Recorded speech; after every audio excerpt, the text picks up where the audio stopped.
Este programa de opinión contiene elementos de lenguaje, salud, sexo y violencia que pueden ser escuchados por niños, niñas y adolescentes sin supervisión de sus madres, padres, representantes o responsables. Agenda País con Julio Borges.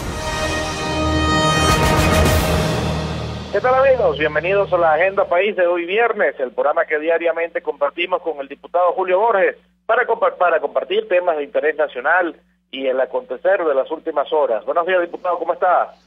Buenos días, Alejandro, y buenos días a todos los que nos escuchan por RCR el día de hoy. Diputado, es obligatorio empezar preguntándole por alguna actualización o cómo ha evolucionado el tema de la polémica sentencia durante las últimas horas.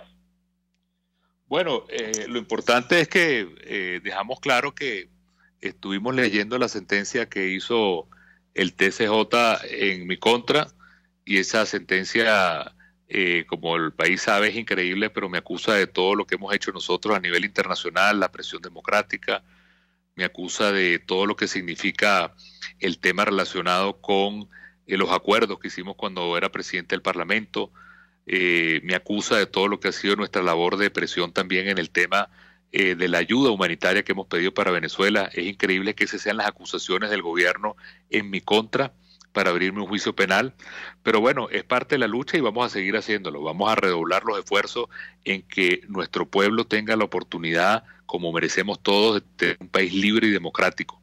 Al mismo tiempo que salió esa sentencia absurda del Tribunal Supremo, supuestamente de justicia en Venezuela, el tribunal en el exilio saca una sentencia muy importante sobre el caso de Odebrecht y Nicolás Maduro, presentando pruebas verdaderamente irrefutables y verdaderamente sólidas de cómo hubo un proceso de todo lo que significa sobornos para obras, pagos de comisiones para obras, todo lo que tiene que ver con un proceso de corrupción verdaderamente asqueroso frente a lo que está pasando el pueblo venezolano.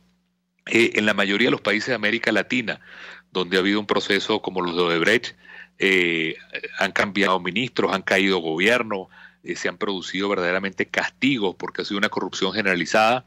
El único país donde no ha pasado nada es Venezuela, de manera que esta sentencia del Tribunal Supremo de Justicia, electo por la Asamblea Nacional, es un aporte muy importante, y lo que toca ahora es precisamente reiterar el hecho de que Nicolás Maduro ocupa la presidencia de manera ilegítima, que allí están las pruebas para que él pague todo lo que ha sido ese proceso de corrupción en uno de los casos, porque hay millones de casos de corrupción, y para que el mundo entero sepa que cualquier contrato, cualquier deuda, cualquier concesión minera o petrolera que haga Nicolás Maduro es absolutamente nula, no solamente porque no ha pasado por la Asamblea Nacional, sino porque también se trata de un presidente condenado por corrupción, condenado por la ilegitimidad, condenado por el mundo entero y, lo más importante, condenado por el pueblo venezolano.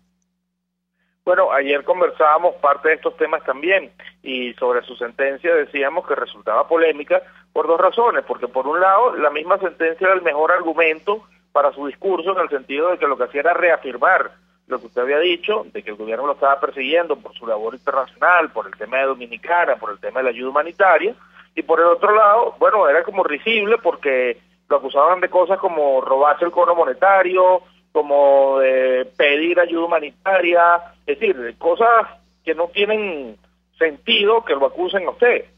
Entonces, bueno, yo creo que para los venezolanos esto tiene que servir para también reflexionar de cuáles son las prioridades del gobierno, ¿no? Totalmente. Es un momento donde nuestro país está pasando esta crisis tan dura. Lo que se ocupa es de violar los derechos de un joven como Juan Requesens, de tratar de meter miedo a todo el trabajo que estamos haciendo internacional para meter presión. Pero lo importante es que allí está un pueblo. Ayer vimos las protestas que hubo en Los Teques, en Caracas. La gente está luchando por su dignidad y se equivoca. Miraflores.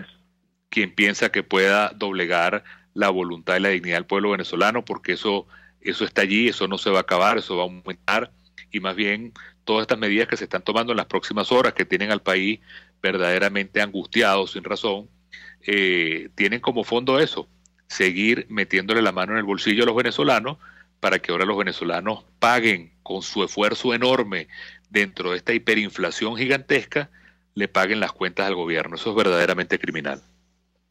Bueno, en ese sentido le quería preguntar, porque ha habido mucha, bueno, la gente está muy angustiada, hay mucha confusión en las últimas horas, porque la gente siente, bueno, que no va a poder echar gasolina, por un lado sienten que no la va a poder pagar y por el otro lado sienten que lo que viene es un racionamiento. Entonces la gente, bueno, se siente presionada también con el tema del carnet de la patria, y lo que se ha creado es un caldo de cultivo para más insatisfacción, para más descontento. Totalmente, porque al final el desorden es tan grande que en este momento el gobierno llegó al precipicio más grande de la economía, donde no tiene dinero, donde la producción del petróleo ha caído, donde hay una hiperinflación generada por el gobierno que se ha puesto a imprimir dinero de manera irresponsable. Entonces, la única manera de ver dónde saca dinero, como ya no hay petróleo, como ya no hay fórmula de pedir préstamos internacionales de manera ilegal porque se le frenó, entonces ahorita van a ir a la plata de los venezolanos, a la plata de nuestro pueblo que está trabajando. Entonces le van a subir la gasolina, va a seguir la devaluación del dólar y el bolívar, y el dólar se vende de manera paralela en más de 6,5 millones de bolívares, y al mismo tiempo el mismo tema de la inflación, que es otro impuesto que está pagando los venezolanos al gobierno por su irresponsabilidad. Diputado, pero los precios del petróleo están subiendo, están altos, y el gobierno sigue sin ingresos. ¿Por qué? Y la otra pregunta es, usted ha denunciado transacciones en Turquía que no tienen ningún tipo de control. ¿Eso ha continuado? Bueno, es que lo que está pasando ahorita es que hay una destrucción total de nuestra tierra, de nuestra madre patria, en el arco minero.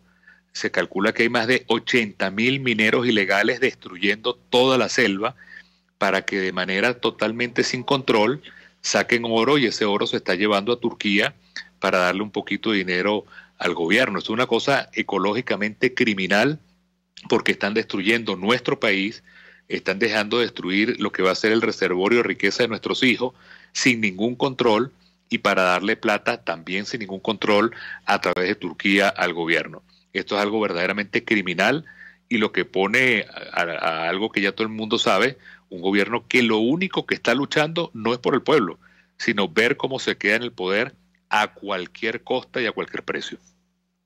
Pero si los precios del petróleo están altos, ¿por qué el gobierno tiene que recurrir a esto?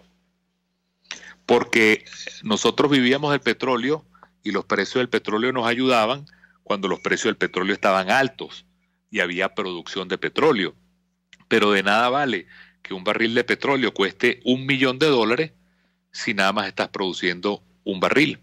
Y eso es lo que pasó en Venezuela. Venezuela hace pocos años estaba produciendo más de 3 millones de barriles diarios, y eso significaba que el precio estaba alto, y como vendíamos tantos millones de barriles diarios, entraba mucha plata. Y hoy que el precio del petróleo está subiendo igual, como ya no estamos produciendo barriles de petróleo porque han destruido PDVSA, entonces lamentablemente de más de 3 millones de barriles diarios, ahorita estamos rozando apenas 1 millón de barriles diarios, y eso significa que ya todo está absolutamente comprometido. Ni siquiera se puede vender, porque de ese 1 millón y piquito de barriles diarios que se sacan, hay que buscar darle la deuda a los chinos, lo que se le regala a Cuba, y los venezolanos son los que quedan siempre de últimos en la fila. Increíble. Bueno, muchísimas gracias, diputado Julio Borges, por acompañarnos durante toda esta semana aquí en Agenda País, y a ustedes, amigos, por sintonizarnos. Nos encontramos el próximo lunes a la misma hora por Radio Caracas Radio. Agenda País con Julio Borges.